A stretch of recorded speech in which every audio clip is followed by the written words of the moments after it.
ਵਾਹਿਗੁਰੂ ਜੀ ਕਾ ਖਾਲਸਾ ਵਾਹਿਗੁਰੂ ਜੀ ਕੀ ਫਤਿਹ। ਮੈਂ ਤੁਹਾਡੀ ਹੋਸਟ ਨੀਲਮ ਕੌਰ ਤੇ ਮੈਂ ਟੀਵੀ 84 ਦੇ ਸਾਰੇ ਦਰਸ਼ਕਾਂ ਤੇ ਸਰੋਤਿਆਂ ਦਾ ਹਾਰਦਿਕ ਸਵਾਗਤ ਕਰਦੀ ਹਾਂ ਪ੍ਰੋਗਰਾਮ ਸੱਚੋ ਸੱਚ ਵਿੱਚ, ਜਿਹੜੇ ਇਸ ਪ੍ਰੋਗਰਾਮ ਨੂੰ ਦੇਸ਼ਾਂ ਵਿਦੇਸ਼ਾਂ ਵਿੱਚ ਬੈਠ ਕੇ ਦੇਖਦੇ ਸੁਣ ਰਹੇ ਨੇ।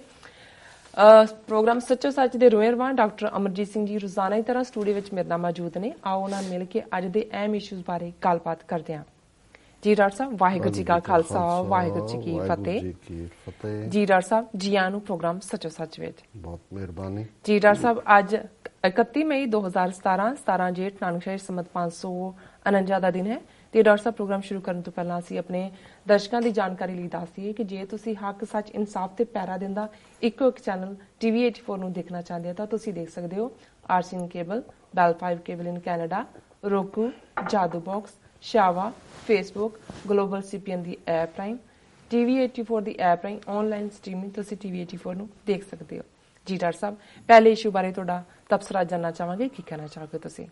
ਦੇਖੋ, ਸਭ ਤੋਂ ਪਹਿਲਾਂ ਤਾਂ ਅੱਜ ਅਸੀਂ ਕਾਬਲ ਦੇ ਵਿੱਚ ਜਿਹੜਾ ਇੱਕ ਬੰਬ ਧਮਾਕਾ ਹੋਇਆ ਜੀ, ਜਿਸ ਦੇ ਵਿੱਚ 90 ਤੋਂ ਜ਼ਿਆਦਾ ਜਾਨਾਂ ਗਈਆਂ ਔਰ 300 ਤੋਂ ਜ਼ਿਆਦਾ ਜ਼ਖਮੀ ਨੇ, ਇਸ ਦੀ ਨਖੇਦੀ ਕਰਦੇ ਹਾਂ, ਕੰਡੈਮ ਕਰਦੇ ਹਾਂ ਜੀ। ਔਰ ਖਾਸ ਤੌਰ 'ਤੇ ਜਦੋਂ ਕਿ ਇਸਲਾਮਿਕ ਦੁਨੀਆ ਦੇ ਵਿੱਚ ਰਮਜ਼ਾਨ ਦਾ ਮਹੀਨਾ ਜਿਹੜਾ ਕਿ ਇੱਕ ਪਵਿੱਤਰ ਮਹੀਨਾ ਹੈ ਜਿਹਦੇ 'ਚ ਰੋਜ਼ੇ ਰੱਖੇ ਜਾਂਦੇ ਨੇ, ਉਸ ਦੀ ਸ਼ੁਰੂਆਤ ਹੋਈ ਹੈ। ਇਸ ਕਿਸਮ ਦਾ ਕੋਈ ਵੀ ਵਾਕਿਆ, ਹਾਲਾਂਕਿ ਬਹੁਤ ਵਾਰ ਜਿਹੜਾ ਤਾਲਿਬਾਨ ਦੇ ਖਾਤੇ 'ਚ ਕੁਛ ਪਾਇਆ ਜਾਂਦਾ ਹੈ ਜਾਂ ਇਸਲਾਮਿਕ ਸਟੇਟ ਦੇ ਜੀ, ਉਹਦੀ ਜ਼ਿੰਮੇਵਾਰੀ ਲੈਂਦੇ ਨੇ, ਪਰ ਜਿਹੜੀਆਂ ਛਿਕੜਲੀਆਂ ਖਬਰਾਂ ਤੱਕ ਜਿਹੜਾ ਨਾ ਸਿਰਫ ਕਿ ਉਹਨਾਂ ਨੇ ਕਿਸੇ ਨੇ ਜ਼ਿੰਮੇਵਾਰੀ ਨਹੀਂ ਲਈ, ਤਾਲਿਬਾਨ ਨੇ ਇਸ ਦੀ ਨਖੇਦੀ ਕੀਤੀ ਹੈ, ਇਸ ਨੂੰ ਕੰਡੈਮ ਕੀਤਾ ਹੈ। ਸੋ ਅਸੀਂ ਹਮੇਸ਼ਾ ਹੀ ਇਹ ਮਹਿਸੂਸ ਕਰਦੇ ਹਾਂ ਵੀ ਸਾਡੇ ਉਸ ਖਿੱਤੇ ਸਾਊਥ ਏਸ਼ੀਆ ਦੇ ਵਿੱਚ ਦੁਨੀਆ ਦੀਆਂ ਬਹੁਤ ਸਾਰੀਆਂ ਏਜੰਸੀਆਂ ਐਕਟਿਵ ਨੇ। ਖਾਸ ਤੌਰ 'ਤੇ ਇੱਕ ਪਾਸੇ 90 ਤੋਂ ਜ਼ਿਆਦਾ ਮੌਤਾਂ ਔਰ ਸੈਂਕੜਿਆਂ ਜ਼ਖਮੀ ਸਨ ਔਰ ਭਾਰਤ ਦੀ ਵਿਦੇਸ਼ ਮੰਤਰੀ ਸੁਸ਼ਮਾ ਸਵਰਾਜ ਬੜੇ ਜਿਹੜਾ ਫਖਰ ਦੇ ਨਾਲ ਇਸ ਕਿਸਮ ਦੀ ਬਿਆਨਬਾਜ਼ੀ ਕਰ ਰਹੀ ਸੀ ਕਿ ਜੀ ਮਰਨ ਵਾਲਿਆਂ ਦੇ ਵਿੱਚ ਕੋਈ ਭਾਰਤੀ ਨਹੀਂ ਹੈ। ਮੈਂ ਸਮਝਦਾ ਵੀ ਇਹ ਜਦੋਂ ਅਸੀਂ ਦੇਖਦੇ ਹਾਂ ਕਿ ਇਹ ਸਾਰਾ ਜੋ ਕੁਝ ਚੱਲ ਰਿਹਾ ਹੈ ਔਰ ਕੌਣ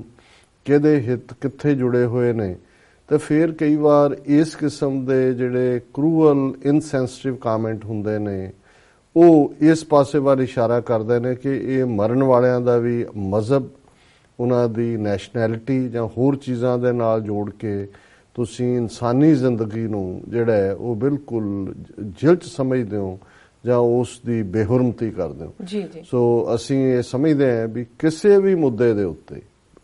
ਕਿਸੇ ਬੇਗੁਨਾਹ ਦਾ ਮਾਰਿਆ ਜਾਣਾ, ਜੇ ਕੋਈ ਕਿਤੇ ਕਿਸੇ ਲਈ ਕੰਮ ਕਰਦਾ। ਔਰ ਅਫਸੋਸ ਦੀ ਗੱਲ ਇਹ ਹੈ ਕਿ ਜਦੋਂ ਅਸੀਂ ਦੇਖਦੇ ਹਾਂ ਕਿ ਬਹੁਤਿਆਂ ਨੂੰ ਲੱਗਦਾ ਹੈ ਕਿ ਜੀ ਕਿਉਂਕਿ ਫੋਰਨ ਮਿਸ਼ਨ ਹੈ, ਜਰਮਨੀ ਦੀ ਐਮਬੈਸੀ ਦੇ ਨੇੜੇ ਹੋਇਆ, 3-4 ਐਮਬੈਸੀਜ਼ ਹੋਰ ਡੈਮੇਜ ਹੋਈਆਂ,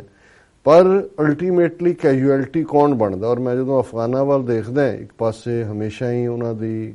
ਬਹਾਦਰੀ ਦੀ ਵੀ ਦਾਤ ਹੈ ਕਿ ਹਜ਼ਾਰਾਂ ਸਾਲਾਂ ਤੋਂ ਉਹਨਾਂ ਨੇ ਆਪਣੀ ਜਿਹੜੀ ਫਰੀडम ਦੀ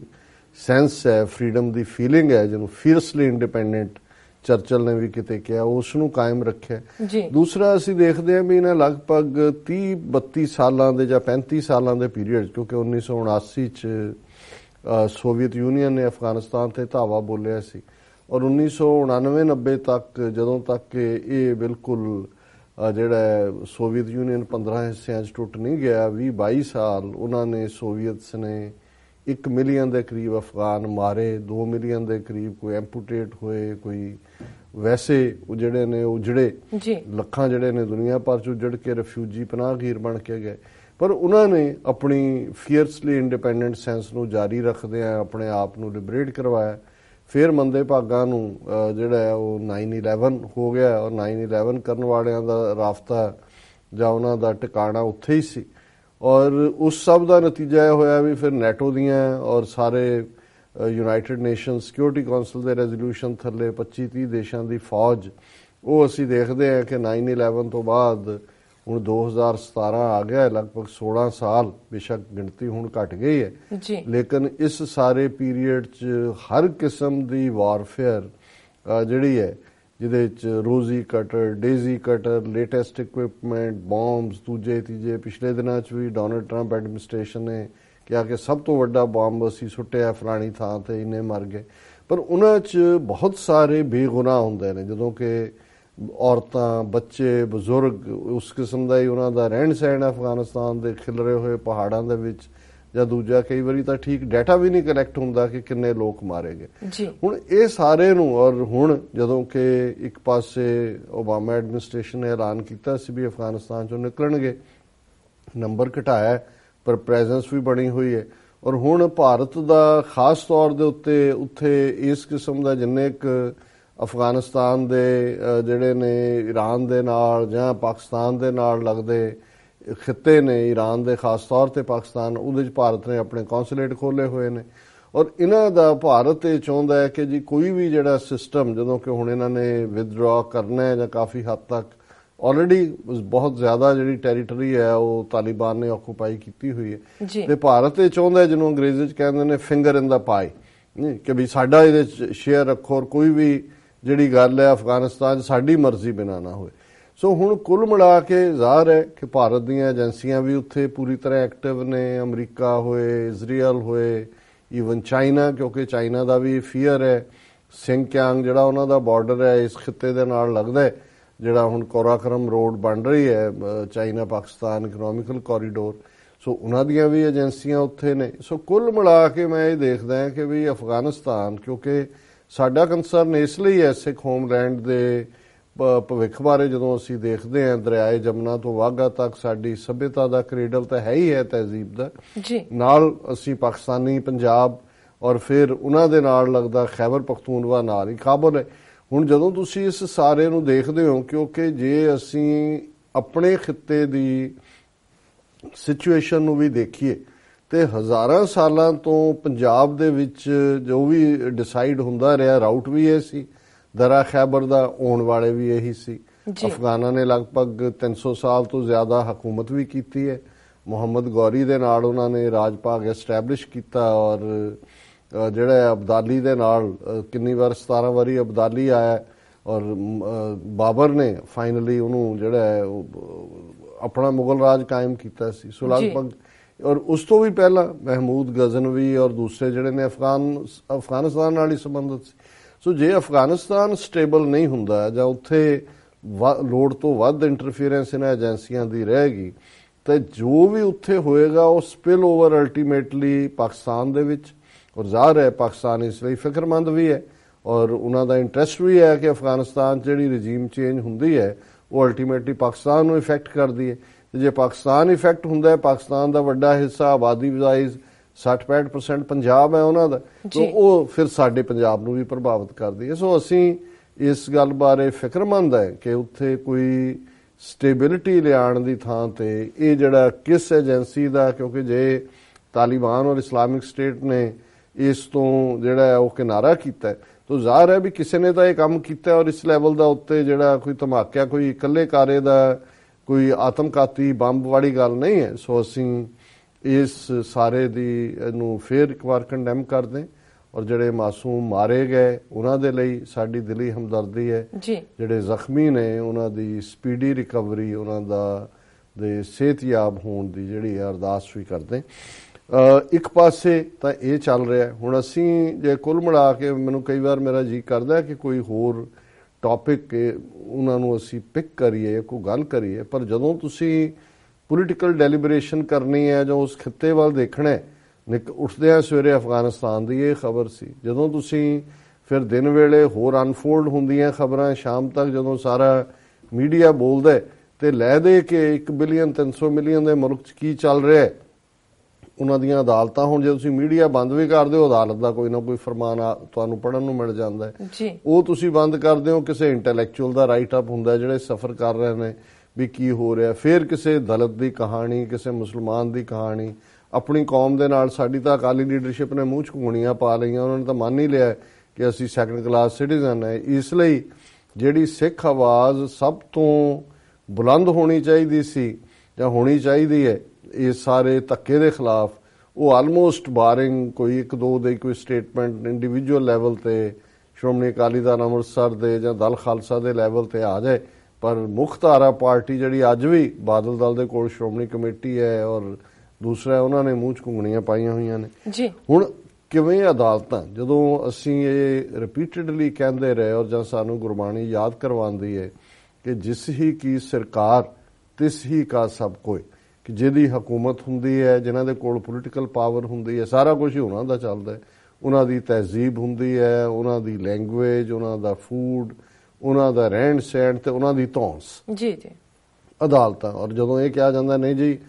ਠੀਕ ਹੈ, ਅਮਰੀਕਾ ਦੇ ਵਿੱਚ ਇਸ ਦਾ ਕ੍ਰੈਡਿਟ ਜਾਂਦਾ ਅਮਰੀਕਾ ਨੂੰ ਕਿ ਜੇ ਵਾਈਟ ਹਾਊਸ ਦੇ ਵਿੱਚ ਕੋਈ ਇਸ ਕਿਸਮ ਦੀਆਂ ਰੁਚੀਆਂ ਵਾਲਾ ਬੰਦਾ ਆਇਆ ਜਿਹਨੇ ਆਪਣੀਆਂ ਜਿਹੜੀ ਆਰਡੀਨੈਂਸ ਨਾਲ ਚੇਂਜ ਕਰਨੀ ਚਾਹੀ, ਸਿਵਿਕ ਸੁਸਾਇਟੀ ਉੱਠ ਖਲੋਤੀ, ਉਹ ਇਮੀਗ੍ਰੇਸ਼ਨ ਦਾ ਮਸਲਾ ਹੋਏ, 7 ਮੁਸਲਮਾਨ ਦੇਸ਼ਾਂ ਤੋਂ ਆਉਣ ਵਾਲੇ ਵਿਜ਼ਿਟਰਸ ਦਾ ਮਸਲਾ ਹੋਏ,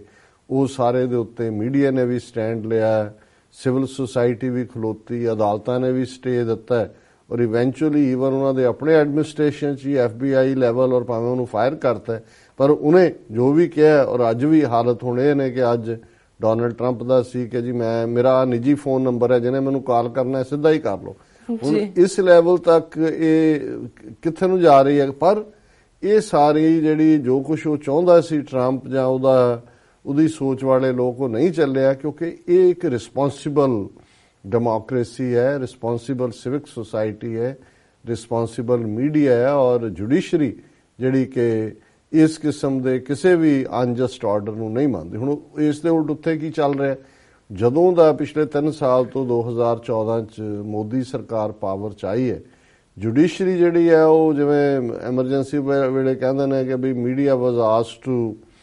ਬੈਂਡ, ਦੇ ਸਟਾਰਟਡ ਕ੍ਰੋਲਿੰਗ, ਕਿ ਉਹਨਾਂ ਨੂੰ ਕਿਹਾ ਤੁਸੀਂ ਝੁਕੋ ਤੇ ਉਹ ਰਿੰਗਣ ਲੱਗ ਗਏ। ਹੁਣ ਜਿਸ ਅੰਦਾਜ਼ ਦੇ ਵਿੱਚ ਇੱਕ ਤੋਂ ਬਾਅਦ ਇੱਕ ਜਿਹੜਾ ਕੋਰਟ ਹੈ, ਹਾਈ ਕੋਰਟ ਖਾਸ ਤੌਰ ਤੇ, ਉਹ ਫੈਸਲੇ ਸੁਣਾ ਰਹੇ ਨੇ, 9 ਦੇ ਕਰੀਬ ਸਟੇਟਾਂ ਦੇ ਵਿੱਚ ਐਂਟੀ ਕਨਵਰਸ਼ਨ ਲਾਅ ਲਾਗੂ ਕਰ ਦਿੱਤੇ ਨੇ ਜੀ, ਜਿਸ ਦਾ ਮਤਲਬ ਹੈ ਉਹ ਤਾਂ ਉਹਨਾਂ ਦੀਆਂ ਅਸੈਂਬਲੀਜ਼ ਨੇ ਕੀਤੇ ਕਿ ਤੁਸੀਂ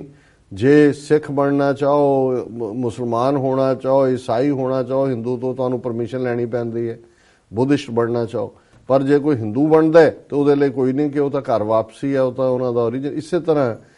ਸ਼ੁਰੂ ਤੋਂ ਹੀ ਜਦੋਂ ਭਾਰਤੀ ਜਨਸੰਘ ਨਾਂ ਦੀ ਪਾਰਟੀ ਸੀ 60s ਦੇ ਵਿੱਚ 1960ਵਿਆਂ 'ਚ, ਉਦੋਂ ਵੀ ਇਹਨਾਂ ਇੱਕ ਆਦਿ ਸ਼ੰਕਰਾਚਾਰਿਆ ਨੂੰ ਲਿਆ ਕੇ ਇਹਨਾਂ ਨੇ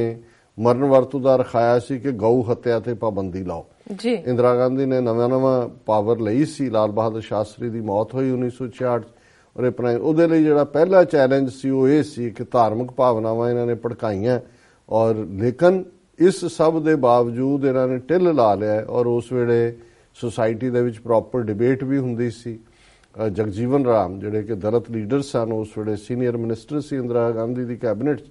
ਔਰ ਉਹਦੇ 'ਚ ਉਹਨਾਂ ਨੇ ਅਜੇ ਤੱਕ ਵੀ ਉਸ ਰਿਕਾਰਡ ਨੂੰ ਕੱਢ ਕੇ ਦੇਖਿਆ ਜਾ ਸਕਦਾ ਹੈ ਕਿ ਜਗਜੀਵਨ ਰਾਮ ਨੇ ਪਾਰਲੀਮੈਂਟ ਦੇ ਵਿੱਚ ਵੇਦਾਂ 'ਚੋਂ ਕੋਟ ਕਰਕੇ ਇਹ ਦੱਸਿਆ ਸੀ ਕਿ ਵੀ ਵੈਦਿਕ ਕਾਲ ਦੇ ਵਿੱਚ ਹਿੰਦੂ ਗਊ ਮਾਸ ਖਾਂਦੇ ਸੀ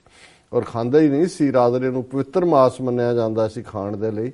ਇਸ ਲਈ ਜਿਹੜੇ ਯੱਗ, ਗੌਮੇਘ ਯੱਗ, ਅਸ਼ਵਮੇਘ ਯੱਗ, ਗੱਜਮੇਘ ਯੱਗ ਜਿਹੜੇ ਰਿਗਵੇਦ 'ਚ ਜਿਨ੍ਹਾਂ ਦਾ ਜ਼ਿਕਰ ਹੈ, ਗਊਮੇਘ ਯੱਗ ਦੇ ਵਿੱਚ ਗਾਂ ਦੀ ਬਲੀ ਦਿੱਤੀ ਜਾਂਦੀ ਸੀ ਔਰ ਉਸ ਨੂੰ ਪ੍ਰਸ਼ਾਦ ਰੂਪ ਦੇ ਵਿੱਚ ਜਿਹੜੇ ਮੁੱਖ ਤੌਰ ਤੇ ਬ੍ਰਾਹਮਣ ਨਹੀਂ ਇਨਵਾਈਟਡ ਹੁੰਦੇ ਸੀ ਉਹਨੂੰ ਯੱਗ ਦੇ ਵਿੱਚ, ਉਹਨਾਂ ਨੂੰ ਡਿਸਟ੍ਰੀਬਿਊਟ ਕੀਤਾ ਜਾਂਦਾ ਸੀ। ਇਸੇ ਤਰ੍ਹਾਂ ਗੱਜਮੇਘ ਜਿਹੜਾ ਯੱਗ ਸੀ, ਗੱਜ ਹਾਥੀ ਨੂੰ ਕਹਿੰਦੇ ਨੇ, ਉਹਦੇ 'ਚ ਹਾਥੀ ਨੂੰ ਮਾਰਿਆ ਜਾਂਦਾ ਸੀ ਔਰ ਉਸ ਦਾ ਯੱਗ ਦੇ ਤੋਂ ਬਾਅਦ ਉਸ ਦਾ ਮਾਸ ਜਿਹੜਾ ਉਹ ਪਰੋਸਿਆ ਜਾਂਦਾ ਸੀ। ਅਸ਼ਵਮੇਘ ਯੱਗ ਜਿਹੜਾ ਉਹ ਘੋੜੇ ਦੀ ਜਿਹੜੀ ਹੈ ਉਹ ਬਲੀ ਦੇ ਨਾਲ ਜੁੜਿਆ ਹੋਇਆ ਸੀ। ਸੋ ਕੁੱਲ ਮਿਲਾ ਕੇ ਉਸ ਵੇਲੇ ਪਬਲਿਕ ਓਪੀਨੀਅਨ ਔਰ ਇਸ ਸਾਰੇ ਦੇ ਬਾਵਜੂਦ ਕਿ ਭਾਰਤੀ ਜਨਸੰਘ ਨੇ ਇਹਨੂੰ ਕਾਫੀ ਧਾਰਮਿਕ ਰੰਗਣ ਦੇਣ ਦੀ ਕੋਸ਼ਿਸ਼ ਕੀਤੀ ਸੀ, ਉਹ ਕਾਮਯਾਬ ਨਹੀਂ ਸੀ ਹੋਏ। ਪਰ ਹੁਣ ਜਦੋਂ ਕਿ ਸਿੱਧੇ ਤੌਰ ਤੇ ਪਾਵਰ ਇਹਨਾਂ ਦੇ ਕੋਲ ਹੈ, ਔਰ ਦੇਖੋ ਜਿਹੜਾ ਪਾਰਟ ਅਸੀਂ ਕਿਸੇ ਦੀਆਂ ਧਾਰਮਿਕ ਭਾਵਨਾਵਾਂ ਆਹਤ ਕਰਨ ਜਾਂ ਉਹਨਾਂ ਨੂੰ ਹਰਟ ਕਰਨ ਦੇ ਹੱਕ 'ਚ ਨਹੀਂ ਹੈ, ਔਰ ਮੈਂ ਇਸ ਬਾਰੇ ਜਿਹੜਾ ਉਹ ਕੌਸ਼ਨ ਵੀ ਰੱਖਦਾ ਕਿ ਵੀ ਕੋਈ ਐਸੀ ਗੱਲ ਨਾ ਹੋਏ। ਲੇਕਿਨ ਦੂਸਰਾ ਪੱਖ ਇਹ ਹੈ ਕਿ ਜਦੋਂ ਕਿਸੇ ਸੁਸਾਇਟੀ ਦੇ ਵਿੱਚ ਹਿਪੋਕਰੇਸੀ ਹੁੰਦੀ ਹੈ, ਜਿਹਨੂੰ ਅਸੀਂ ਦੰਭ ਕਹਿੰਦੇ ਜੀ। ਹੁਣ ਭਾਰਤ ਇਸ ਵੇਲੇ ਜਿਹੜਾ ਹੈ ਉਹ ਬ੍ਰਾਜ਼ੀਲ ਤੋਂ ਬਾਅਦ ਦੂਸਰਾ ਵੱਡਾ ਬੀਫ ਐਕਸਪੋਰਟਿੰਗ ਕੰਟਰੀ ਹੈ। ਹੁਣ ਤੁਸੀਂ ਭਾਰਤ ਦੀ ਗਾਂ ਦਾ ਮਾਲ ਔਰ ਉਹਦੇ 'ਚ 70% ਤੋਂ ਜ਼ਿਆਦਾ ਜਿਹੜੀ ਮਲਕੀਅਤ ਹੈ ਉਹ ਬਹੁ ਗਿਣਤੀ ਹਿੰਦੂ ਭਰਾਵਾਂ ਦੀ ਹੈ ਜਿਹੜੇ ਉਹਨਾਂ ਦੇ ਮਾਲਕ ਨੇ ਵੱਡੀਆਂ ਫੈਕਟਰੀਆਂ ਦੇ। ਹੁਣ ਜੇ ਭਾਰਤ ਦੇ ਵਿੱਚ ਭਾਰਤ ਦੀ ਗਾਂ ਦਾ ਮਾਸ ਔਰ ਉਹਦੇ ਚੋਂ ਬਹੁਤ ਵੱਡੀ ਫੋਰਨ ਐਕਸਚੇਂਜ ਆਉਂਦੀ ਹੈ, ਉਹ ਬਾਹਰ ਭੇਜਿਆ ਜਾ ਸਕਦਾ ਹੈ। ਔਰ ਜਦੋਂ ਮੋਦੀ ਆਪਣਾ ਕੈਂਪੇਨ ਕਰ ਰਿਹਾ ਸੀ ਤਾਂ ਉਹਨੇ ਕਿਹਾ ਸੀ ਕਿ ਵੀ ਅਸੀਂ ਇਹ ਜਿਹੜਾ ਲਾਲ ਕ੍ਰਾਂਤੀ ਲਿਆਵਾਂਗੇ। ਲਾਲ ਕ੍ਰਾਂਤੀ ਹੈ ਕਿਉਂਕਿ ਰੈੱਡ ਮੀਟ ਕਹਿੰਦੇ ਨੇ ਇੱਥੇ ਵੀ ਬੀਫ ਨੂੰ, ਕਿ ਇਹ ਜਿਹੜਾ ਅਸੀਂ ਬੰਦ ਕਰਾਂਗੇ। ਉਹ ਤਾਂ ਉਹਨਾਂ ਦੀ ਜੇ ਤੁਸੀਂ 2-3 ਸਾਲ 'ਚ ਦੇਖੋ ਉਹ ਐਕਸਪੋਰਟ ਤਾਂ ਵੱਧ ਗਈ। ਹੁਣ ਦੂਸਰੇ ਪਾਸੇ ਜਿਹੜੇ ਭਾਰਤ ਦੇ ਜਿਵੇਂ ਉੱਤਰ ਪੂਰਬ ਹੈ, ਅਸਾਮ, ਨਾਗਾਲੈਂਡ, ਮਨੀਪੁਰ, ਮਿਜ਼ੋਰਮ, ਇਹ ਸਾਰੀਆਂ ਸਟੇਟਾਂ ਨੇ ਜਿਨ੍ਹਾਂ ਦੇ ਵਿੱਚ ਈਸਾਈ ਵੀ ਰਹਿੰਦੇ ਨੇ, ਮੁਸਲਮਾਨ ਵੀ ਨੇ, ਔਰ ਜਿਹੜੇ ਆਦੀਵਾਸੀ ਨੇ, ਟਰਾਈਬਲ ਨੇ, ਉਹਨਾਂ ਦੇ ਲਈ ਵੀ ਜਿਹੜਾ ਉਹਨਾਂ ਦੀ ਇਹ ਖੁਰਾਕ ਦਾ ਹਿੱਸਾ ਹੈ। ਔਰ ਇਸੇ ਤਰ੍ਹਾਂ ਦਲਿਤ ਵਰਗ, ਹੁਣ ਗੱਲ ਕੱਲੀ ਇਹ ਨਹੀਂ ਹੈ, ਇਹ ਕਿੰਨੇ ਮਿਲੀਅਨਸ ਲੋਕਾਂ ਦੀ ਰੋਟੀ ਰੋਜ਼ੀ ਦੇ ਉੱਤੇ ਅਸਰ ਕਰਦਾ, ਕਿਉਂਕਿ ਉਹੀ ਗਰੀਬ ਲੋਕ ਜਿਨ੍ਹਾਂ ਦੇ ਕੋਲ 2 ਵੇਲੇ ਦੀ ਰੋਟੀ ਨਹੀਂ ਹੈ। ਔਰ ਇਸ ਕਿਸਮ ਦੇ ਕਬੀਲੇ ਨੇ ਜਿਨ੍ਹਾਂ ਨੂੰ ਜਦੋਂ ਪਿੰਡਾਂ ਦੇ ਵਿੱਚ ਜਾਂ ਦੂਸਰੇ ਕੋਈ ਪਸ਼ੂ ਮਰ ਜਾਂਦਾ ਸੀ, ਉਹਨਾਂ ਨੂੰ ਕਹਿੰਦੇ ਨੇ ਤੁਸੀਂ ਲੈ ਜਾਓ, ਉਹ ਆ ਕੇ ਉਹਦਾ ਚਮੜਾ ਵੀ ਉਧੇੜਦੇ ਨੇ ਉਸ ਮਰੇ ਜਾਨਵਰ ਦਾ, ਔਰ ਉਸ ਦੇ ਲਈ ਦੇ ਨਾਲ ਉਹ ਸ਼ੂਜ਼ ਔਰ ਦੂਸਰੀ ਇੰਡਸਟਰੀ, ਭਾਰਤ ਦਾ ਸ਼ੂ ਐਕਸਪੋਰਟ ਹੀ ਇਸ ਦੇ ਉੱਤੇ ਰਿਹਾ। ਔਰ ਵੱਡੀ ਗਿਣਤੀ ਜਿਹੜਾ ਦਲਿਤ ਭਾਈਚਾਰਾ ਹੈ ਜੀ, ਉਹਨਾਂ ਦੀ ਰੋਟੀ ਰੋਜ਼ੀ ਇਸ ਨਾਲ ਹੈ। ਔਰ ਬਹੁਤ ਗਰੀਬ ਲੋਕਾਂ ਦੇ ਲਈ, ਕਿਉਂਕਿ ਇਹ ਇੱਕ ਚੀਪ ਜਿਹੜਾ ਹੈ ਫਲੈਸ਼ ਹੈ, ਉਹ ਉਹਨਾਂ ਦੀ ਖੁਰਾਕ ਵੀ ਹੈ। ਹੁਣ ਜਦੋਂ ਤੁਸੀਂ ਇੱਕ ਡੈਮੋਕ੍ਰੇਸੀ ਦੀ ਗੱਲ ਕਰਦੇ ਹੋ, ਖਾਣਾ ਜਾਂ ਨਾ ਖਾਣਾ ਇਹ ਵੱਖਰੀ ਗੱਲ ਹੈ। ਜੇ ਮੈਂ ਵੈਜੀਟੇਰੀਅਨ ਹੈ, ਮੇਰੀ ਚੋਇਸ ਹੈ ਜੀ ਜੀ, ਪਰ ਜੇ ਕੋਈ ਨਾਨ ਵੈਜੀਟੇਰੀਅਨ ਹੈ, ਉਹਨੂੰ ਤੁਸੀਂ ਧੱਕੇ ਦੇ ਨਾਲ ਉਸ ਦੇ ਉੱਤੇ ਇਹ ਥੋਪੋ ਕਿ ਨਹੀਂ ਇਹ ਖਾਣਾ ਪਏਗਾ, ਜਾਂ ਕੋਈ ਨਾਨ ਵੈਜੀਟੇਰੀਅਨ ਜਿਹੜਾ ਹੈ ਉਹ ਕਿਸੇ ਵੈਜੀਟੇਰੀਅਨ ਨੂੰ ਕਹੇ ਕਿ ਬਈ ਨਹੀਂ ਇਹ ਖਵਾ ਕੇ ਛੱਡਣਾ। ਸੋ ਇਹੀ ਧੌਂਸ ਹੁੰਦੀ ਹੈ ਜਦੋਂ ਅਸੀਂ ਲਾਈਫ ਸਟਾਈਲ ਦੀ ਗੱਲ ਕਰਦੇ ਹਾਂ, ਜਾਂ ਸਟੇਟ ਜਿਹੜੀ ਹੈ ਲੋਕਾਂ ਦੀ ਜ਼ਿੰਦਗੀ 'ਚ ਕਿਉਂ ਦਖਲ ਅੰਦਾਜ਼ੀ ਕਰੇ। ਹੁਣ ਇੱਕ ਪਾਸੇ ਤਾਂ ਅਸੀਂ ਕਹਿੰਦੇ ਹਾਂ ਕਿ ਜੀ ਕੋਊ ਬੋਲੇ ਰਾਮ ਰਾਮ, ਕੋਈ ਕੋਊ ਖੁਦਾਏ, ਕੋਈ ਸੇਵੇ ਗੁਸਈਆਂ, ਕੋਈ ਅਲਾਏ, ਵੀ ਰਾਮ ਵੀ, ਅੱਲਾ ਵੀ, ਖੁਦਾ ਵੀ ਰੱਬ ਦੇ ਨਾਂ ਹੈ ਜੀ। ਪਰ ਜੇ ਰਾਮ ਕਹਿਣ ਵਾਲਿਆਂ ਨੂੰ ਔਰੰਗਜ਼ੇਬ ਜ਼ਬਰਦਸਤੀ ਖੁਦਾ ਕਹਿਣਾ ਚਾਹੁੰਦਾ ਸੀ ਤੇ ਉਹਨਾਂ ਤੋਂ ਹੋਣਾ ਚਾਹੁੰਦਾ ਸੀ, ਗੁਰੂ ਤੇਗ ਬਹਾਦਰ ਸਾਹਿਬ ਨੇ ਸ਼ਹਾਦਤ ਦਿੱਤੀ ਕਿ ਭਾਈ ਤੁਸੀਂ ਜ਼ੋਰ ਦੇ ਨਾਲ ਕਿਸੇ ਦੇ ਫੇਥ ਨੂੰ ਨਹੀਂ ਬਦਲ ਸਕਦੇ। ਔਰ ਇਹੀ ਗੱਲ ਜੋ ਔਰੰਗਜ਼ੇਬੀ ਸੋਚ ਸੀ, ਅੱਜ ਜਿਨ੍ਹਾਂ ਦੇ ਕੋਲ ਪੋਲੀਟੀਕਲ ਪਾਵਰ ਹੈ ਹਿੰਦੂ ਤਵੀਆਂ ਕੋਲ, ਉਹਨਾਂ ਦੀ ਬਿਲਕੁਲ ਉਹੀ ਸੋਚ ਹੈ। ਤੁਸੀਂ 170 ਮਿਲੀਅਨ ਮੁਸਲਮਾਨ, ਰਮਜ਼ਾਨ ਹੈ, ਉਹਨਾਂ ਦਾ ਜਿਹੜਾ ਬਲੀ ਦਿੱਤੀ ਜਾਂਦੀ, ਔਰ ਬਲੀ ਜਿਹੜੀ ਹੈ ਉਹ ਕਿਸੇ ਵੀ ਜਾਨਵਰ ਦੀ ਹੁੰਦੀ ਹੈ, ਜਿਹੜੇ 4 ਲੈਗਡ ਐਨੀਮਲ ਨੇ, ਉਹਦੇ 'ਚ ਗਾਂ, ਮੱਝ, ਬਲਦ, ਊਂਠ, ਹਰ ਥਾਂ ਦੇ ਉੱਤੇ ਬੱਕਰਾ, ਹਰ ਇੱਕ ਦੀ। ਹੁਣ ਇੱਕ ਪਾਸੇ ਇਹ ਹੀ ਨਹੀਂ ਗੱਲ ਕਿ ਗੱਲ ਬੀਫ ਨਾਲ ਜੁੜੀ ਹੋਈ ਹੈ, ਜਿਸ ਅੰਦਾਜ਼ ਦੇ ਵਿੱਚ ਲੋਕਾਂ ਨੂੰ ਹਰਾਸ ਕੀਤਾ ਜਾਂਦਾ, ਜਿਵੇਂ ਯੋਗੀ ਆਦਿੱਤਿਆਨਾਥ ਨੇ ਆਂਦੇ ਹੀ ਸਾਰੇ ਬੁੱਚੜਖਾਨੇ ਬੰਦ, ਉਹਦੇ ਜਿਹੜੀ ਆਮ ਟ੍ਰੇਡ ਹੈ, ਜਿਹੜੇ ਲੋਕ ਮਾਸ ਖਾਣਾ ਜਾਂ ਨਾ ਖਾਣਾ, ਇਹ ਡਿਬੇਟ ਹੋਏਗੀ ਕਿਨੇ ਖਾਣਾ, ਕੌਣ ਨੂੰ। ਲੇਕਿਨ ਮੁੱਢ ਕਦੀਮ ਤੋਂ ਅੱਜ ਵੀ ਦੁਨੀਆ ਦੇ ਵਿੱਚ ਇੱਕ ਵੱਡਾ ਹਿੱਸਾ ਜਿਹੜੇ ਖਾਸ ਤੌਰ ਤੇ ਉੱਥੋਂ ਦੇ ਖਿੱਤੇ ਦੇ ਵਿੱਚ ਜਿਹੜੇ ਗਰੀਬ ਲੋਕ ਨੇ, ਉਹਨਾਂ ਦੇ ਲਈ ਜੇ ਕੋਈ ਖਾਣ ਦਾ ਪੌਸ਼ਟਿਕ ਦੂਜੇ ਤੀਜੇ ਉਹਨਾਂ ਦੇ ਲਈ ਫੂਡ ਹੈ। ਲੇਕਿਨ ਹੁਣ ਕੱਲਾ ਇਹ ਨਹੀਂ ਕਿ ਵੀ, ਔਰ ਇਹੀ ਕਾਰਨ ਹੈ ਵੀ ਕਾਊ ਨੂੰ ਸੈਕਰਡ ਐਨੀਮਲ ਐਲਾਨਿਆ ਜਾਏ। ਜਦੋਂ ਸੰਵਿਧਾਨ ਬਣਿਆ, ਡਾਕਟਰ BR ਅੰਬੇਦਕਰ ਉਸ ਕਾਂਸਟੀਟਿਊਐਂਟ ਅਸੈਂਬਲੀ ਦੇ ਚੇਅਰਪਰਸਨ ਸਨ, ਇਸ ਤੇ ਵੱਡੀ ਡਿਬੇਟ ਹੋਈ। ਔਰ ਉਹਦੇ 'ਚ ਸੀ ਉਸ ਵੇਲੇ ਵੀ ਜਿਹੜਾ ਇੱਕ ਹਿੰਦੂਤਵੀ ਵਰਗ ਸੀ, ਉਹ ਚਾਹੁੰਦਾ ਸੀ ਕਿ ਗਾਂ ਨੂੰ ਨੈਸ਼ਨਲ ਐਨੀਮਲ ਡਿਕਲੇਅਰ ਕੀਤਾ ਜਾਏ ਔਰ ਉਹਦੇ ਮਾਰਨ ਤੇ ਪਾਬੰਦੀ। ਹੁਣ ਦੂਸਰਾ ਪਾਸਾ ਤੁਸੀਂ ਦੇਖੋ, ਪੰਜਾਬ ਦੇ ਵਿੱਚ ਹੀ ਕਿੰਨੀਆਂ ਖਬਰਾਂ ਹੁੰਦੀਆਂ ਨੇ। ਹੁਣ ਕੱਲਾ ਕਿਸੇ ਨੂੰ ਮਾਂ ਕਹਿਣਾ ਜਾਂ ਪੂਜਣਯੋਗ ਹੋਣਾ ਕਹਿਣਾ ਇਹ ਕਾਫੀ ਨਹੀਂ ਹੈ ਜੇ ਤੁਸੀਂ ਉਹਨਾਂ ਦੀ ਸਾਂਭ ਸੰਭਾਲ ਨਹੀਂ ਕਰਦੇ ਹੋ। ਕਿਵੇਂ ਜਿਹੜੀਆਂ ਗਾਵਾਂ ਫੰਡਰ ਹੋ ਜਾਂਦੀਆਂ ਨੇ, ਛੱਡ ਦਿੱਤਾ ਜਾਂਦਾ ਹੈ, ਕਿਵੇਂ ਐਕਸੀਡੈਂਟ ਹੁੰਦੇ ਨੇ, ਕਿਵੇਂ ਅਦਰਵਾਈਜ਼ ਹੁੰਦਾ ਹੈ। ਸੋ ਕੁੱਲ ਮਿਲਾ ਕੇ, ਲੇਕਿਨ ਹੁਣ ਕਿਉਂਕਿ ਇਹਨਾਂ ਨੇ ਮਿੱਥਿਆ ਹੋਇਆ ਕਿ ਇਹਨੂੰ ਅਸੀਂ ਜੇ ਹਿੰਦੂ ਰਾਸ਼ਟਰ ਭਾਰਤ ਨੂੰ ਬਣਾਉਣਾ ਤੇ ਗਾਂ ਨੂੰ ਅਸੀਂ ਜਿਹੜਾ ਨੈਸ਼ਨਲ ਐਨੀਮਲ ਵੀ ਡਿਕਲੇਅਰ ਕਰਨਾ। ਪਹਿਲਾਂ ਹੀ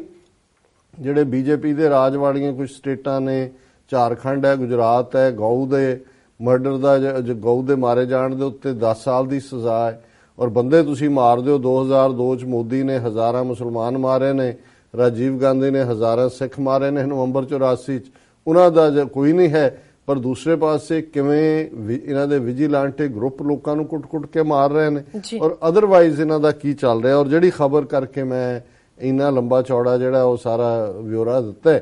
ਕਿ ਅੱਜ ਰਾਜਸਥਾਨ ਦਾ ਇੱਕ ਜਸਟਿਸ ਜਿਹੜਾ ਰਿਟਾਇਰ ਹੋ ਗਿਆ, ਇਹ ਉਹਦਾ ਅਖੀਰਲਾ ਫੈਸਲਾ, ਜਸਟਿਸ SC ਸ਼ਰਮਾ, ਉਹਨੇ ਇਹ ਗੱਲ ਕਹੀ ਹੈ ਕਿ ਵੀ ਮੈਂ ਜਿਹੜੀ ਹੁਣ ਗੱਲ ਆਪਣਾ ਫੈਸਲਾ ਲਿਖਣ ਲੱਗਾ, ਕਿਉਂਕਿ ਇੱਕ ਕੇਸ ਸੀ ਰਾਜਸਥਾਨ ਦਾ ਜਿਸ ਦੇ ਵਿੱਚ ਇੱਕ ਥਾਂ ਦੇ ਉੱਤੇ ਜਿਹੜੀ ਹੈ ਉਹ 2010 ਦੇ ਵਿੱਚ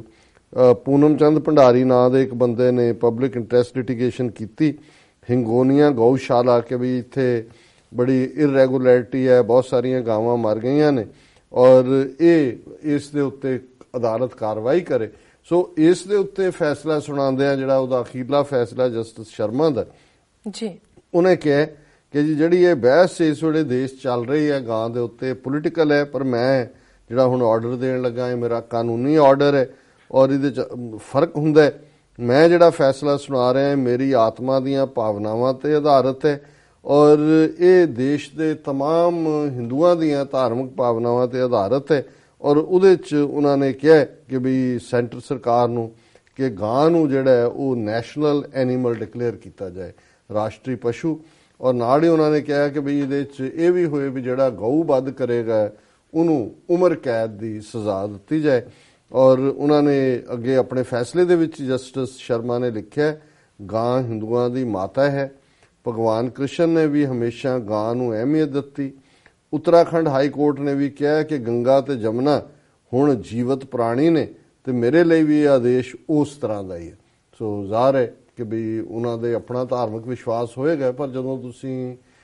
ਜਸਟਿਸ ਹੁੰਦੇ ਹੋ ਫਿਰ ਤੁਸੀਂ ਕਾਨੂੰਨ ਨੂੰ ਇੰਟਰਪ੍ਰੀਟ ਕਰਦੇ ਹੋ ਔਰ ਅਦਾਲਤ ਦੇ ਵਿੱਚ ਜੇ ਕਾਨੂੰਨ ਦੇ ਵਿੱਚ ਭਾਰਤੀ ਕਨਸਟੀਟਿਊਸ਼ਨ 'ਚ ਗਾਂ ਨੈਸ਼ਨਲ ਐਨੀਮਲ ਨਹੀਂ ਹੈ ਜਾਂ ਉਸ ਦੇ ਵੱਧ ਦੇ ਉੱਤੇ ਪਾਬੰਦੀ ਨਹੀਂ ਹੈ ਤੇ ਇੱਕ ਜੱਜ ਜਿਹੜਾ ਆਪਣੇ ਧਾਰਮਿਕ ਵਿਸ਼ਵਾਸ ਦੂਸਰਿਆਂ ਦੇ ਉੱਤੇ ਥੋਪਣ ਦੀ ਜਿਹੜੀ ਹੈ ਉਹ ਕੋਸ਼ਿਸ਼ ਕਰ ਰਹੇ ਔਰ ਉਹਦੇ 'ਚ ਇੱਥੇ ਹੀ ਫਿਰ ਨਹੀਂ ਬਸ ਉਹਨਾਂ ਨੇ ਜਸਟਿਸ ਸ਼ਰਮਾ ਚਰਚਾ 'ਚ ਆਏ, ਫਿਰ ਉਹਨਾਂ ਨੇ ਇੱਕ ਨਿਊਜ਼ ਚੈਨਲ 18 ਉਹਦੇ 'ਚ ਉਹਨਾਂ ਨੇ ਇੱਕ ਇੰਟਰਵਿਊ ਵੀ ਦਿੱਤਾ। ਉਹਨਾਂ ਨੇ ਕਿਹਾ ਦੇਖੋ ਗਾਂ ਤਾਂ ਕਿਉਂਕਿ ਭਗਵਾਨ ਕ੍ਰਿਸ਼ਨ ਨੂੰ ਵੀ ਪਿਆਰੀ ਸੀ ਔਰ ਇਹ ਕਾਮਦੇਨ ਹੈ ਔਰ ਦੂਸਰਾ ਉਹਨੇ ਕਿਹਾ ਜੀ ਦੇਖੋ ਮੋਰ ਹੁਣ ਭਾਰਤ ਦੇ ਵਿੱਚ ਜਿਹੜਾ ਮੋਰ ਹੈ ਇਹਨੂੰ ਨੈਸ਼ਨਲ ਬਰਡ ਐਲਾਨਿਆ ਹੋਇਆ, ਭਾਰਤ 'ਚ ਮੋਰ ਨੂੰ ਮਾਰਿਆ ਨਹੀਂ ਜਾ ਸਕਦਾ ਕਿਉਂਕਿ ਮੋਰ ਨੇ। ਫਿਰ ਹੁਣ ਤੁਸੀਂ ਇਹਨਾਂ ਦਾ ਲੈਵਲ ਦੇਖੋ ਇੰਟੈਲੀਜੈਂਸ ਦਾ ਔਰ ਲੈਵਲ ਦੇਖੋ, ਉਹਦੇ 'ਚ ਜਸਟਿਸ ਸ਼ਰਮਾ ਕਹਿੰਦੇ ਕਿ ਵੀ ਭਾਰਤ 'ਚ ਮੋਰ ਨੂੰ ਇਸ ਲਈ ਨੈਸ਼ਨਲ ਪੰਛੀ ਬਣਾਇਆ ਗਿਆ ਸੀ ਕਿਉਂਕਿ ਮੋਰ ਜਿਹੜਾ ਉਹ ਜ਼ਿੰਦਗੀ ਭਰ ਬ੍ਰਹਮਚਾਰੀ ਰਹਿੰਦਾ। ਹੁਣ ਮੈਂ ਤੁਹਾਡੇ ਸਾਹਮਣੇ ਮੈਂ ਨਹੀਂ ਇਹ ਕਹਿਣਾ ਚਾਹੁੰਦਾ, ਉਹਦੇ ਉੱਤੇ ਸੋਸ਼ਲ ਮੀਡੀਆ ਦੇ ਉੱਤੇ ਉਹਦਾ ਜਲੂਸ ਕੱਢਿਆ ਉਹਨਾਂ ਨੇ ਔਰ ਉਹਦੇ ਫਿਰ ਉਹਨੂੰ ਅੱਗੋਂ ਜਿਹੜੀ ਹੈ ਐਕਸਪਲੇਨੇਸ਼ਨ ਦਿੱਤੀ ਉਸ ਵੀਡੀਓ ਦੇ ਵਿੱਚ ਜਸਟਿਸ ਸ਼ਰਮਾ ਨੇ ਜੀ। ਉਹਨਾਂ ਨੇ ਕਿਹਾ ਵੀ ਜਿਹੜੀ ਜਦੋਂ ਮੋਰਨੀ ਦੇ ਸਾਹਮਣੇ ਆ ਕੇ ਬਹਿੰਦਾ ਤੇ ਉਹ ਜ਼ਾਰੋ-ਜ਼ਾਰ ਰੋਂਦਾ ਤੇ ਉਹਦੇ ਅਥਰੂਆਂ ਦੇ ਨਾਲ ਮੋਰਨੀ ਪ੍ਰੈਗਨੈਂਟ ਹੋ ਜਾਂਦੀ ਹੈ ਔਰ ਉਹ ਜਿਹੜਾ ਉਹ ਬਿਲਕੁਲ ਉਹ ਬ੍ਰਹਮਚਾਰੀ ਹੈ। ਸੋ ਉਹ ਸੋਸ਼ਲ ਮੀਡੀਆ ਵਾਲਿਆਂ ਨੇ ਉਹ ਮੋਰਨੀ ਆਮ ਬਰਡਸ ਨੇ ਜਿਵੇਂ ਆਮ ਨੇ ਉਹ ਫੋਟੋਆਂ ਉਹਨਾਂ ਨੇ ਪਾ ਦਿੱਤੀਆਂ ਵੀ ਆਹ ਲੋ ਬ੍ਰਹਮਚਾਰੀ ਮੋਰ ਦਾ ਹਾਲ ਦੇਖ ਲਓ। ਸੋ ਕੁੱਲ ਮਿਲਾ ਕੇ ਅੱਜ ਹਾਲ ਇਹ ਹੈ ਵੀ ਉਹਦੇ 'ਚ ਫਿਰ ਜੇ ਗਾਂ ਨੂੰ ਜਸਟੀਫਾਈ ਕੀਤੇ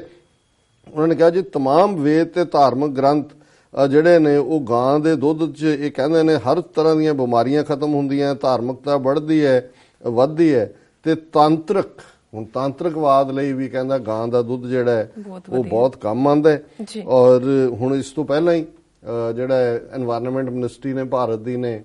ਆਰਡਰ ਕੱਢਿਆ ਕਿ ਵੀ ਕੋਈ ਤੁਸੀਂ ਐਨੀਮਲ ਮਾਰ ਹੀ ਨਹੀਂ ਸਕਦੇ ਪਸ਼ੂ ਮੰਡੀ 'ਚੋਂ ਲੈ ਕੇ। ਮਦਰਾਸ ਦੇ ਵਿੱਚ ਦਲਿਤ ਛਾਤਰਾਂ ਨੇ IIT ਦੇ ਵਿੱਚ ਸਟੂਡੈਂਟਸ ਨੇ ਬੀਫ ਪਾਰਟੀ ਕੀਤੀ ਤੇ ਜਿਹਨੇ ਕੀਤੀ ਇੱਕ ਉਹਨਾਂ ਦਾ ਲੀਡਰ ਸੀ ਉਹਨੂੰ ਮਾਰ ਕੇ ਉਹਦਾ ਬੁਰਾ ਹਾਲ ਕੀਤਾ, ਉਹਦੀ ਪਿਕਚਰ ਚਾਰਜ ਫਿਰ ਇਹ ਘੁੰਮ ਰਹੀ ਔਰ DMK ਔਰ ਬਾਕੀਆਂ ਨੇ ਇਹਦੇ ਖਿਲਾਫ ਆਲਰੇਡੀ ਪ੍ਰੋਟੈਸਟ ਕੀਤੇ ਤੇ ਕੇਰਲਾ ਦੇ ਮੁੱਖ ਮੰਤਰੀ ਨੇ ਵੀ ਪ੍ਰਧਾਨ ਮੰਤਰੀ ਤੇ ਬਾਕੀਆਂ ਨੂੰ ਇਸ ਬਾਰੇ ਚਿੱਠੀ ਲਿਖੀ ਹੈ ਔਰ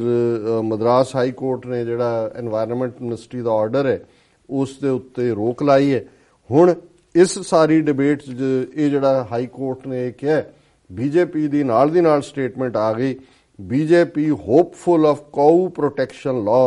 believes different court verdicts may help mold public opinion on it। ਉਹਨਾਂ ਨੇ ਕਿਹਾ ਜੀ ਦੇਖੋ ਹੁਣ ਰਾਜਸਥਾਨ ਹਾਈ ਕੋਰਟ ਨੇ ਵੀ ਫੈਸਲਾ ਦੇ ਦਿੱਤਾ ਹੈ, ਕੁਝ ਪਹਿਲਾਂ ਹੀ ਦੇ ਚੁੱਕੇ ਨੇ ਔਰ ਅਸੀਂ ਇਹ ਸਮਝਦੇ ਹਾਂ ਕਿ ਵੀ ਇਹ ਹੁਣ ਇਹਦੇ ਤੇ ਇੱਕ ਡਿਬੇਟ ਨੇਸ਼ਨ ਦੇ ਵਿੱਚ ਸ਼ੁਰੂ ਹੋਈ ਹੈ ਔਰ ਹੌਲੀ ਜਿਹੜਾ ਅਸੀਂ ਇਸ ਸਾਰੇ ਦੇ ਉੱਤੇ ਕੋਈ ਨਾ ਕੋਈ ਲਾਅ ਬਣਾਵਾਂਗੇ ਔਰ ਜ਼ਾਹਰ ਹੈ ਕਿ ਵੀ ਇਹ 2 ਸਾਲ ਰਹਿੰਦੇ ਨੇ, ਇਸ ਤੋਂ ਪਹਿਲਾਂ BJP ਕੋਈ ਨਾ ਕੋਈ ਲਾਅ ਬਣਾਏਗੀ। ਹੁਣ ਇੱਕ ਪਾਸੇ ਤਾਂ ਗਾਂ ਦੀ ਪਵਿੱਤਰਤਾ ਨੂੰ ਲੈ ਕੇ ਕੋਰਟ ਹੋਏ ਜਾਂ ਬੀਜੇਪੀ ਦੀ ਸੈਂਟਰ ਲੀਡਰਸ਼ਿਪ ਹੋਏ ਉਹ ਕੰਮ ਕਰ ਰਹੇ ਨੇ, ਪਰ ਮਾਈਨੋਰਿਟੀਜ਼ ਦਾ ਕੀ ਹਾਲ ਹੈ? ਅਸੀਂ ਆਲਰੇਡੀ ਜ਼ਿਕਰ ਕੀਤਾ ਸੀ ਕਿ ਕਿਵੇਂ ਰਾਜਸਥਾਨ ਦੇ ਵਿੱਚ ਅਜਮੇਰ ਜ਼ਿਲ੍ਹੇ 'ਚ ਕਿਵੇਂ ਉੱਥੋਂ ਦੇ ਜਿਹੜੇ 4 ਸਿੱਖ ਕਲੈਕਸ਼ਨ ਦੇ ਲਈ ਆਏ ਸੀ ਲੰਗਰ ਦੇ ਲਈ, ਔਰ ਮੈਂ ਬਾਅਦ ਦੇਖਿਆ ਕੋਈ ਗੁਰਦੁਆਰੇ ਦੇ ਲੰਗਰ ਲਈ ਨਹੀਂ ਸੀ, ਕੋਈ ਹੋਰ ਹਿੰਦੂ ਆਰਗੇਨਾਈਜੇਸ਼ਨ ਹੈ ਜਿਹਦੇ ਲਈ ਉਹ ਭੁੱਖਿਆਂ ਨੂੰ ਫੂਡ ਦੇਣ ਦੇ ਲਈ ਉਹ ਉਹਨਾਂ ਦਾ ਕੀ ਹਾਲ ਕੀਤਾ ਜੀ। ਔਰ ਅੱਜ ਇੱਕ ਖਬਰ ਮੁੱਖ ਤੌਰ ਦੇ ਉੱਤੇ ਹੈ ਕਿ ਇੱਕ ਪੋਸਟ ਗ੍ਰੈਜੂਏਟ 20 ਸਾਲ ਦੀ ਮੁਸਲਮਾਨ ਲੜਕੀ ਜਿਹੜੀ ਕਿ ਹਰਿਦੁਆਰ ਦੇ ਵਿੱਚ ਜਿਹੜੀ ਹੈ ਰਹਿੰਦੀ ਹੈ, ਉਸ ਦੇ ਉੱਤੇ ਤੇਜ਼ਾਬ ਸੁੱਟਿਆ ਗਿਆ, 2 ਮੋਟਰਸਾਈਕਲ ਤੇ ਸਵਾਰ ਬੰਦਿਆਂ ਨੇ ਸੁੱਟਿਆ, ਔਰ ਉਸ ਦਾ ਜਿਹੜੀ ਇਹ ਬੀਬੀ ਹੈ ਇਸ ਦਾ ਸਬੰਧ ਜਿਵੇਂ ਮੈਂ ਦੱਸਿਆ ਵੀ ਮੁਸਲਮਾਨ ਕਮਿਊਨਿਟੀ ਨਾਲ ਹੈ, ਔਰ ਇਹ ਹਰਿਦੁਆਰ ਦੀ ਇੱਕ ਐਸੀ ਲੋਕੈਲਿਟੀ 'ਚ ਰਹਿੰਦੀ ਹੈ ਜਿੱਥੇ 200 ਦੇ ਕਰੀਬ ਹਿੰਦੂ ਪਰਿਵਾਰ ਰਹਿੰਦੇ ਨੇ ਤੇ ਇੱਕੋ ਇੱਕ ਪਰਿਵਾਰ ਹੀ ਇਹਨਾਂ ਮੁਸਲਮਾਨਾਂ ਦੇ, ਔਰ ਜਿਹੜੀ ਇਹ ਬੱਚੀ ਹੈ ਉਹਨੂੰ ਗਵਰਨਮੈਂਟ ਹਸਪੀਟਲ 'ਚ ਦਾਖਲ ਕਰਾਇਆ ਗਿਆ, ਔਰ ਉਹਨੇ ਕਿਹਾ ਜੀ ਉਹਨੇ ਜਿਹੜਾ ਅਟੈਕਰ ਹੈ ਉਹਦਾ ਨਾਮ ਵੀ ਲਿਆ ਉਹਨੇ, Sudhir Singh Tomar 45 years old retired army ਜਵਾਨ, ਕਿ ਵੀ ਉਸ ਤੋਂ ਪਹਿਲਾਂ ਉਹਦੇ ਘਰ 'ਚ ਵੀ 25 ਮਈ ਨੂੰ ਉਹ ਦਾਖਲ ਹੋਇਆ 11 ਵਜੇ ਰਾਤ ਜਦੋਂ ਉਹਦੇ ਪੇਰੈਂਟਸ ਘਰ 'ਚ ਨਹੀਂ ਸੀ, ਔਰ ਉਹਨੇ ਧਮਕੀ ਦਿੱਤੀ ਸੀ ਪਿਸਤੌਲ ਦੇ ਨਾਲ ਔਰ ਸੈਕਸ਼ੂਅਲੀ ਅਸੌਲਟ ਕੀਤਾ ਉਹਦੇ ਤੇ, ਔਰ ਉਹਨਾਂ ਨੂੰ ਕਿਹਾ ਕਿ ਵੀ ਤੁਸੀਂ ਮੁਸਲਮਾਨ ਹੋ ਇਸ ਲਈ ਇਸ ਏਰੀਆ ਨੂੰ ਤੁਸੀਂ ਛੱਡ ਜਾਓ, ਔਰ ਉਹਨਾਂ ਨੇ ਕਿਹਾ ਕਿ ਵੀ ਅਸੀਂ ਅਗਲੇ ਦਿਨ ਜਾ ਕੇ ਪੁਲਿਸ ਕੋਲ ਰਿਪੋਰਟ ਵੀ ਲਿਖਾਈ ਜੀ, ਔਰ ਇਹ ਦੱਸਿਆ ਵੀ ਸਾਡੇ ਨਾਲ ਇਹ ਹੋਇਆ, ਪਰ ਇਸ ਦਾ ਕੋਈ ਫਾਲੋ ਅਪ ਨਹੀਂ ਹੋਇਆ, ਔਰ ਉਹਨੇ ਕਿਹਾ ਕਿ ਵੀ ਅੱਜ ਜਦੋਂ ਕਿ ਮੋਟਰਸਾਈਕਲ ਵਾਲਿਆਂ ਨੇ ਅਟੈਕ ਕੀਤਾ ਉਹਨਾਂ ਦੀ ਬੱਚੀ ਦੀ ਮਾਂ ਨੇ ਵੀ ਕਿਹਾ ਕਿ ਵੀ ਅਸੀਂ ਤਾਂ 1996 ਤੋਂ ਇਸ ਆਬਾਦੀ ਦੇ ਵਿੱਚ ਰਹਿ ਰਹੇ ਹਾਂ, ਔਰ ਹੁਣ ਇੱਕ ਘਰ ਸਗੋਂ ਅਸੀਂ ਇਸੇ ਆਬਾਦੀ 'ਚ ਹੋਰ ਬਣਾ ਰਹੇ ਸੀ, ਲੇਕਿਨ ਇਸ ਦੀ ਕੰਸਟਰਕਸ਼ਨ ਨੂੰ ਵੀ ਲੋਕਾਂ ਨੇ ਲੋਕਲ ਰੋਕ ਦਿੱਤਾ, ਉਹਨਾਂ ਨੇ ਕਿਹਾ ਤੁਸੀਂ ਮੁਸਲਮਾਨ ਹੋ ਇਸ ਥਾਂ ਤੋਂ ਨਿਕਲ ਜਾਓ, ਔਰ ਫਾਈਨਲੀ ਉਹਨਾਂ ਨੇ ਹੁਣ ਜਿੱਥੇ ਇਸ ਪੋਸਟ ਗ੍ਰੈਜੂਏਟ ਗਰਲ ਜਿਸ ਦਾ ਸਾਰਾ ਮੂੰਹ ਔਰ ਸਾਰਾ ਤੇਜ਼ਾਬ ਦੇ ਨਾਲ ਉਹਨਾਂ ਨੇ ਜਿਹੜਾ ਉਹ ਝੁਲਸ ਗਿਆ, ਔਰ ਡਾਕਟਰ ਨੇ ਕਿਹਾ ਕਿ ਵੀ ਉਸ ਦੀ ਜਿਹੜੀ ਸਿਚੁਏਸ਼ਨ ਹੈ, he described her condition as serious and said she was currently under observation, ਕਿਉਂਕਿ ਇਹ ਜਿਹੜੇ ਬਰਨ ਹੁੰਦੇ ਨੇ ਫਸਟ ਡਿਗਰੀ ਸੈਕੰਡ ਡਿਗਰੀ, ਇਹ ਭਾਵੇਂ ਦੇਖਣ ਨੂੰ ਮਰੀਜ਼ ਗੱਲਬਾਤ ਵੀ ਕਰ ਰਿਹਾ ਹੁੰਦਾ, ਪਰ ਕਿਉਂਕਿ ਇਨਰ ਟਿਸ਼ੂ ਇਹਦੇ ਨਾਲ ਬਰਨ ਹੁੰਦੇ ਨੇ, ਔਰ ਜੇ ਸੀਰੀਅਸ ਬਰਨਸ ਹੋਣ ਤੇ ਫਿਰ ਸਰਵਾਈਵਲ ਨਹੀਂ ਹੁੰਦੀ। ਸੋ ਇਹ ਉਸ ਦੇਸ਼ ਦਾ ਹਾਲ ਹੈ ਜਿਹਦਾ ਨਾਰਾ ਅਹਿੰਸਾ ਪਰਮੋ ਧਰਮ ਹੈ, ਉਹਨਾਂ ਦਾ ਇਨਸਿਗਨੀਆ ਕਿ ਅਹਿੰਸਾ ਸਭ ਤੋਂ ਵੱਡੀ ਚੀਜ਼ ਹੈ, ਔਰ ਇੱਕ ਪਾਸੇ ਜਿਹੜੇ ਹਿਊਮਨ ਬੀਇੰਗਸ ਦੇ ਕਾਤਲ ਨੇ ਹਜ਼ਾਰਾਂ ਦੀ ਗਿਣਤੀ 'ਚ, ਉਹ ਭਾਵੇਂ ਸਿੱਖ ਹੋਣ, ਮੁਸਲਮਾਨ ਹੋਣ, ਦਲਿਤ ਹੋਣ ਜਾਂ ਗਰੀਬ ਹੋਣ, ਕੌਣ ਉੱਥੇ ਪੁੱਛਦਾ ਹੈ? ਗੁੰਡਾਗਰਦੀ ਦਾ ਆਲਮ ਹੈ, ਗੁੰਡੇ ਕੀ ਕਰ ਰਹੇ ਨੇ, ਲੇਕਿਨ ਉੱਥੇ ਇਸ ਨਾਂ ਦੇ ਥੱਲੇ ਇਸ ਕਿਸਮ ਦਾ ਰਾਸ਼ਟਰਵਾਦ ਦਾ ਰੌਲਾ ਪਾਇਆ ਹੋਇਆ ਕਿ ਜੇ ਕੋਈ ਆਵਾਜ਼ ਵੀ ਚੁੱਕਦਾ, ਇਹ ਨਹੀਂ ਹੈ ਕਿ ਵੀ ਹਿੰਦੂ ਕਮਿਊਨਿਟੀ ਦੇ ਵਿੱਚ ਬੋਲਣ ਵਾਲੇ ਨਹੀਂ ਨੇ, ਉਹਨਾਂ 'ਚੋਂ ਕਿੰਨਿਆਂ ਨੇ, ਦਰਜਨਾਂ ਲਿਖਾਰੀਆਂ ਨੇ, ਪੱਤਰਕਾਰਾਂ ਨੇ ਔਰ ਨੋਵਲਿਸਟ ਸਾਇੰਟਿਸਟ, ਉਹਨਾਂ ਨੇ ਆਪਣੇ ਅਵਾਰਡ ਵਾਪਸ ਕੀਤੇ, ਕਿੰਨੇ ਹੋਰ, ਪਰ ਉਹਨਾਂ ਦੇ ਵੀ ਕਿੰਨਿਆਂ ਦੇ ਮਰਡਰ ਹੋਏ, ਔਰ ਅਗਲੇ ਸੈਕਸ਼ਨ 'ਚ ਅਸੀਂ ਕਿ ਇਸ ਕਿਸਮ ਦੇ ਜਿਹਦਾ ਮਰਡਰ ਹੋਇਆ, ਜਿਹੜਾ ਬੜਾ ਵੱਡਾ ਐਕਟਿਵਿਸਟ ਸੀ, ਉਹਦੀ ਡਾਟਰ ਵੀ ਪ੍ਰੋਫੈਸਰ ਹੈ, ਉਹਨੇ ਵੀ ਇੱਕ ਆਰਟੀਕਲ ਲਿਖਿਆ ਕਿ ਕਿਵੇਂ ਦੇਸ਼ ਦੇ ਵਿੱਚ ਇਨਟੋਲਰੈਂਸ ਵੱਧ ਰਹੀ ਹੈ। ਸੋ ਕੁੱਲ ਮਿਲਾ ਕੇ ਇਹ ਹਾਲਤ ਇਸ ਵੇਲੇ ਬਣੀ ਹੋਈ ਹੈ, ਔਰ 1 ਬਿਲੀਅਨ 300 ਮਿਲੀਅਨ ਲੋਕ ਇੱਕ ਡਰ ਦੇ ਪਰਛਾਵੇਂ ਥੱਲੇ, ਔਰ ਉਸ ਡਰ ਨੂੰ ਫਰਦਰ ਜਿਹੜੀਆਂ ਹਿੰਦੂਤਵੀ ਤਾਕਤਾਂ ਨੇ ਉਹ ਅਦਾਲਤੀ ਆਦੇਸ਼ਾਂ ਦਾ ਸਹਾਰਾ ਲੈ ਕੇ, ਜਿਹੜੀ ਪਾਰਲੀਮੈਂਟ ਦੇ ਕਾਨੂੰਨਾਂ ਰਾਹੀਂ, ਅਸੈਂਬਲੀਆਂ ਰਾਹੀਂ, ਤੇ ਜੇ ਕੁਝ ਹੋਰ ਨਹੀਂ ਰਹਿ ਜਾਂਦਾ ਤੇ ਫਿਰ ਵਿਜੀਲਾਂਟੇ ਗਰੁੱਪ ਜਿਹੜੇ ਨੇ, ਜਿਹੜੇ ਦੰਦ ਨਾਂਦੇ ਫਿਰਦੇ ਨੇ, ਜਿਹੜਾ ਉਹ ਭਗਵੇ ਝੰਡੇ ਲਾ ਕੇ ਲੋਕਾਂ ਨੂੰ ਜਿਹੜਾ ਉਹ ਧਮਕਾਉਂਦੇ ਨੇ। ਸੋ ਇਹ ਦਾ largest democracy on this planet, ਜੀ ਡਾਕਟਰ ਸਾਹਿਬ, ਇਸ ਧਰਤੀ ਦੇ ਉੱਤੇ ਸਭ ਤੋਂ ਵੱਡਾ ਲੋਕਤੰਤਰ, ਉਸ ਦੀ ਹਾਲਤ ਹੈ। ਜੀ ਡਾਕਟਰ ਸਾਹਿਬ, ਬਿਲਕੁਲ। ਇੱਥੇ ਲੈਣੇ ਆ ਬ੍ਰੇਕ। ਵਿਊਅਰਸ, ਵਿਚਾਰਾਂ ਦਾ ਸਿਲਸਿਲਾ ਇਸ ਤਰ੍ਹਾਂ ਚੱਲਦਾ ਰਹੇਗਾ, ਮਿਲਦੇ ਹਾਂ ਛੋਟੇ ਵਕਫੇ ਤੋਂ ਬਾਅਦ।